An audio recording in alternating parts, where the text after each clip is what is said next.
اب تو عمران خان کو گئے ہوئے 1.25 سال ہو گیا، زیادہ ہو گیا بلکہ، تو اور آگے کا بھی کوئی اس وقت آثار نظر نہیں آ رہے۔ میر صاحب یہ بتائیے گا سی پیک کی اہمیت اس وقت کیا ہے، اور وہ کام جو عمران خان کے دور میں تساہل کا شکار ہو گئے، مسائل کا شکار ہو گئے، ان پہ کتنی تیزی سے کام ہوا ہے پچھلے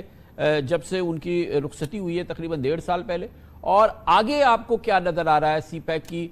اس وقت جو پرائرٹی ہے آنے والے نظام کے اندر، اس وقت کے ابھی ہم نے شہباز شریف صاحب کا دور دیکھا اور آگے وہ آپ کو کہاں نظر آ رہا ہے، اس کی اہمیت اس وقت کتنی آپ کو کتنی ٹاپ پرائرٹی پہ موجود ہے؟ کیا ہم کہہ سکتے ہیں کہ اس وقت بھی یہ پاکستان کی اب اگلی والی حکومت کا یہ ٹاپ پرائرٹی ہے، اس وقت بھی ٹاپ پرائرٹی ہے؟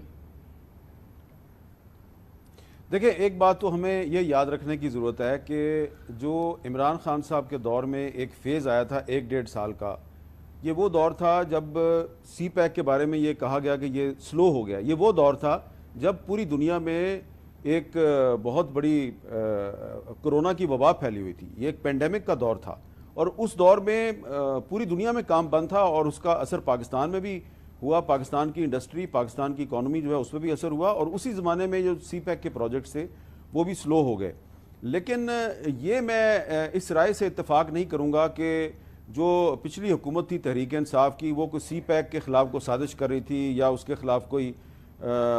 وہ چاہتی تھی کہ یہ کامیاب نہ ہو۔ اس کی وجہ یہ ہے کہ 2-3 آپ کا موضوع نہیں ہے، لیکن جو 2-3 ایشوز تھے جس کی وجہ سے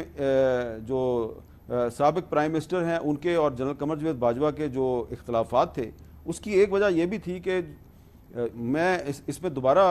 کوٹ کرنے کے لیے تیار ہوں کہ عمران خان صاحب کو یہ کہا گیا کہ آپ امریکہ کے خلاف بہت زیادہ بیان بازی کر رہے ہیں، امریکہ کی مخالفت کم کریں۔ تو عمران خان نے کہا کہ بھئی مجھے امریکہ نے کیا دیا ہے تو میں امریکہ کی مخالفت کیوں نہ، اور یہ تحریک عدم اعتماد سے پہلے کی بات ہے۔ تو انہوں نے کہا کہ میں اب چائنا اور رشیا کے قریب جا رہا ہوں، تو میں چائنا اور رشیا کے ساتھ اپنا اقتصادی تعاون بڑھاؤں گا۔ اس پر ان کا اختلاف تھا جنرل قمر جاوید باجوہ کے ساتھ۔ تو اب اگر ایک آدمی جو ہے وہ اگر امریکہ کو بھی للکار رہا ہے اور ساتھ میں آپ اس پہ یہ بھی الزام لگا دیں کہ وہ چائنا کے ساتھ جو سی پیک کا منصوبہ ہے اس کو بھی اس کے خلاف بھی سازش کر رہا تھا، تو یہ بات جو ہے یہ سمجھ نہیں آتی۔ ہاں، اس میں انکمپیٹنس کی بات ضرور ہے کہ سابق وزیر اعظم کو چاہیے تھا کہ جب جنرل قمر جاوید باجوہ صاحب نے اس